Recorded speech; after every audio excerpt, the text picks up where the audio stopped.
அது கிடையாது. இரவிலும் கண்மூடாத பகலிலும் கண்மூடாத ஒரு உயிரின ஜீவராசி என்னது? நைட்லயும் இரவிலையும் தூங்காது பகல்லையும் தூங்காது. அது என்ன? கோழி. கோழி கோழி சற்று கொஞ்ச நேரமா தூங்குடா. ஒரே ஒரு ஆளுங்க நான் மட்டும் தாங்க. அந்த ஆயா கிட்ட கேட்டு ஓடு. அந்த ஆயா பொம்மட்டிக்கு பாத்துட்டு இருக்குது. போய் கேளுடா. ஐயா என்ன அது கண்ணு மூடாத உயிரினம் அண்ணா? நான் தான் பாத்துக்கா. இப்ப என்ன பண்ற? இப்ப கூத்தாடுற. காலையில போய் என்ன பண்ணுவ? தூங்கிடுவேன். தூங்குவில்ல? ஆமாங்க. அப்ப தூங்குறப்ப என்னவா இருக்கும்? இரவிலும் கண்மூடாத பகலிலும் கண்மூடாத எந்த ஒரு உயிரின ஜீவராசிக்கு இல்லாதது தனித்துவம் ஒண்ணு இருக்குது. என்னங்க? மச்சம் என்று சொல்லக்கூடிய மீனுக்கு மட்டும்தான். ஆமா, கண்டரோட செத்து கருவடை போல கண்ணை முடிச்சிட்டே இருக்கு. செத்தாலும் கண்ணை மூடாது, உசுரோட இருந்தாலும் கண்ணை மூடாது. உடம்புல போட்டா கூட கண்ணை திறந்து கண்ணை திறந்துட்டே தான் இருக்கும். ஆமாடா. அது கண்ணை மூட மாட்டேங்குது. மீனுக்கு சரியான கண் இமை கிடையாது, அதனால கண்ணை மூடவோ திறக்கவோ முடியாது. அப்படியா? ஆமாடா. சாமி இருப்பீங்க. 30 தேங்காய்ங்கிறத 3 தேங்காய் உடைக்கிறேங்க.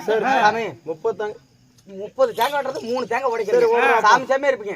எங்க கொள்ளக்காரருக்கு அந்த கண்ணு இமை 2 வெட்டி விடுங்க. ஏன்னா பாரு அப்படியே தருமராட்ட உட்காந்துக்கிறாரு. உட்காந்துருப்பாருங்க. மணி 2 மணிக்கு மேல பாருங்க. ஏன் அப்படி போயிருவாருங்க.